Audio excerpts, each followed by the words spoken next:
अब ईशानी पहले सीढ़ियाँ चढ़ते हुए सीधे अपने कमरे में जाती है और वहाँ जाके सबसे पहले अपने रूम में रखी सभी बचपन की चीज़ों को देखती है और अपनी माँ को याद करती है कि कैसे वो उसका और शीन का ध्यान रखती थी।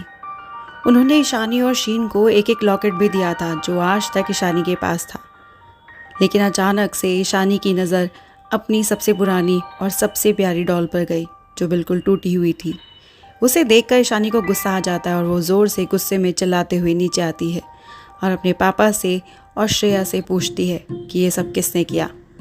ईशानी के पापा ईशानी को रिलैक्स करते हुए जवाब देते हैं कि तुम्हारे पीछे कुछ समय परी और नैतिक आते थे और शीन भी आई है, पर किसने किया है ये सब कहना मुश्किल है। ईशानी फिर उसी गुस्से में बोलती है कि मैंने कितनी बार मना किया है कि मेरी चीज़ों को हाथ मत लगाया करो। इतनी सी बात किसी को समझ नहीं आती क्या इस घर में। और ईशानी गुस्सा करते हुए सीधे घर से बाहर निकलते हुए गेस्ट हाउस में चली जाती है। इन सब के बाद श्रेया अपने पापा से बोलती है कि आप सच क्यों नहीं बता देते उसको। अब सब बातों की जिम्मेदार वही तो है आखिरकार। कब तक इस बात को छिपाते रहोगे? कभी आपने सोचा है हमारे बारे में कि हमें कैसा महसूस होता होगा? बस आपको अपनी इज्जत शीन और ईशानी की पड़ी है, इसके अलावा आपकी दुनिया में कोई और नहीं। और अब तो मुझे भी लगता है कि मैं भी कहीं माँ की तरह आपकी ज़िंदगी में कोई मायने तो नहीं रखती। अगर उस दिन आपने सही कदम लिया होता तो शायद हम सब के साथ ऐसा कुछ नहीं हुआ होता।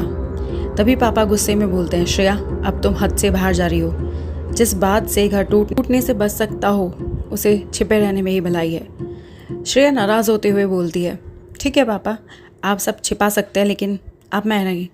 मैं और इस आग को अपने अंदर नहीं दबा सकती। कभी ना कभी तो उसे पता लगना ही है, तो वो टाइम समझो आ ही गया।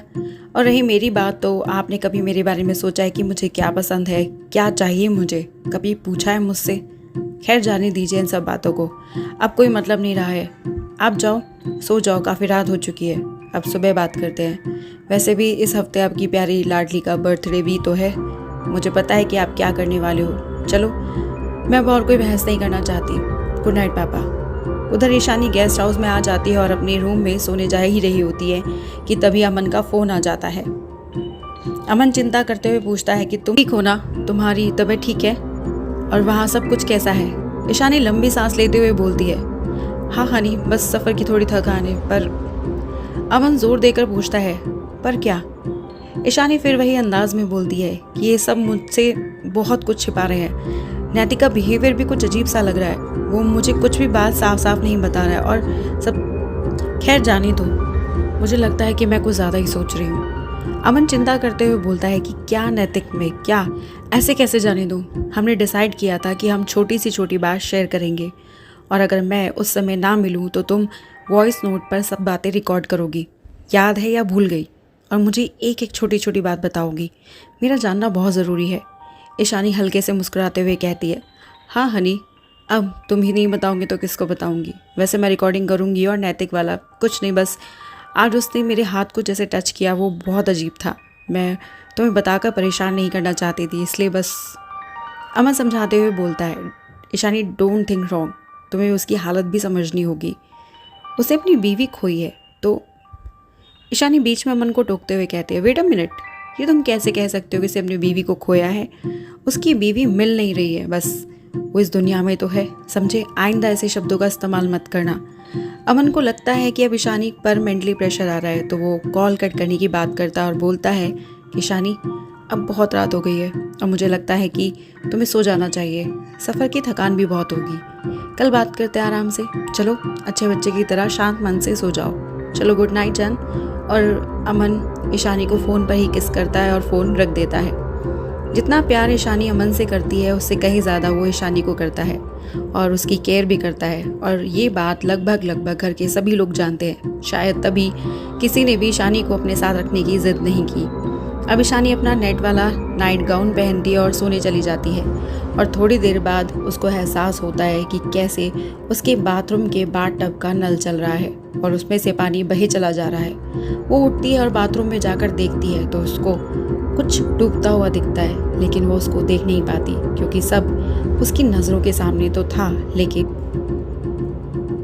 उसकी आंखें खुल जाती है और वो लगभग हांफते हुए साइड टेबल से पानी का ग्लास उठाती है और पानी पीती है। और फिर वो सोचती है अमन से बात करे, लेकिन बाद में उसको लगता है कि कहीं वो सो गया होगा तो उसकी नींद खराब हो जाएगी।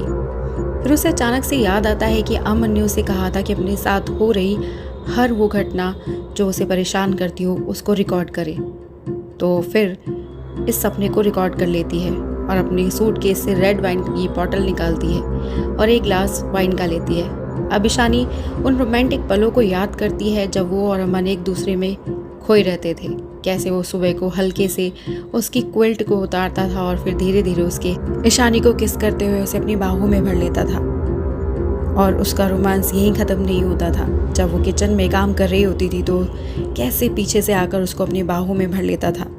उन्हें याद करते हुए ईशानी अमन को मैसेज करती है कि हनी आई मिस यू, मेरा ये दिल कहीं नहीं लग रहा अब। और फिर अपना फ़ोन रख देती है।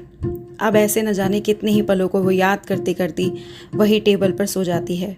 सुबह सुबह ईशानी के कानों में गुड मॉर्निंग की आवाज़ सुनाई देती है और उसे महसूस होता है कि उसे किसी ने उसके गाल पर किस किया। वो अभी तक यही नहीं समझ रही थी कि वो अमन है और अपनी आंखें खोले बिना ही वो पलटकर सामने वाले के होठों को चूम लेती है। और उसकी नज़रें तब अचानक खुल जाती है जब उसे महसूस होता है कि ये खुशबू अमन की तो है ही नहीं। और जैसे ही आंखें खोलती है तो सामने नैतिक को पाती है। नैतिक को सामने खड़ा देखकर वो सकपका सी जाती है और हड़बड़ा कर बोलती है, तुम यहाँ इतनी सुबह कैसे? तुम्हें कैसे पता लगा कि मैं यहाँ गेस्ट हाउस में हूँ? नैतिक हल्की सी स्माइल करके बोलता है, पापा ने बताया और ये अर्ली मॉर्निंग नहीं, अब दोपहर के 12 बज चुके हैं। मैडम ज़रा घड़ी पर भी ध्यान डालो। और अचानक से वो बोलते हुए ईशानी को देखकर चुप हो जाता है। ईशानी ऐसे क्या देख रहे हो? नैतिक उसके नज़दीक जाता और उसके खुले बालों को उनके कान के पीछे करते हुए ईशानी का हाथ पकड़ते हुए उसे अपनी बाहों में भर लेता है और उसके नज़दीक जाकर उसे किस करने लगता है। जैसे ही वो उसे किस करने जाता है वैसे ही ईशानी का फ़ोन आ जाता है और अचानक से ईशानी का ध्यान टूटता है और नैतिक भी अपने आप को पीछे खींच लेता है। ईशानी को समझ नहीं आता कि उसके साथ नैतिक ऐसा क्यों कर रहा है। शीन के होते हुए भी पर वो जो भी कर रहा था ईशानी उसका विरोध नहीं कर पा रही थी। कहीं ना कहीं ये सब उसे गलत भी लग रहा था। अब ईशानी अपना फ़ोन चेक करती है और अमन का फ़ोन उसके फ़ोन पर आ रहा होता है। ईशानी नैतिक को इशारा करते हुए कहती है कि तुम पापा के पास जाओ, मैं रेडी होकर आती हूँ। फिर बात करते ही आगे क्या करना है। अब ये क्या मांझा है नैतिक और ईशानी के बीच, और क्या मतलब है ईशानी के सपने का, और बाकी सभी लोग ईशानी से क्या छिपा रहे हैं। क्या अमन भी इन सब में उनके साथ है? जानने के लिए जुड़े रहिएगा इस कहानी के अंत तक, सिर्फ वॉइस ऑफ टेल्स पर।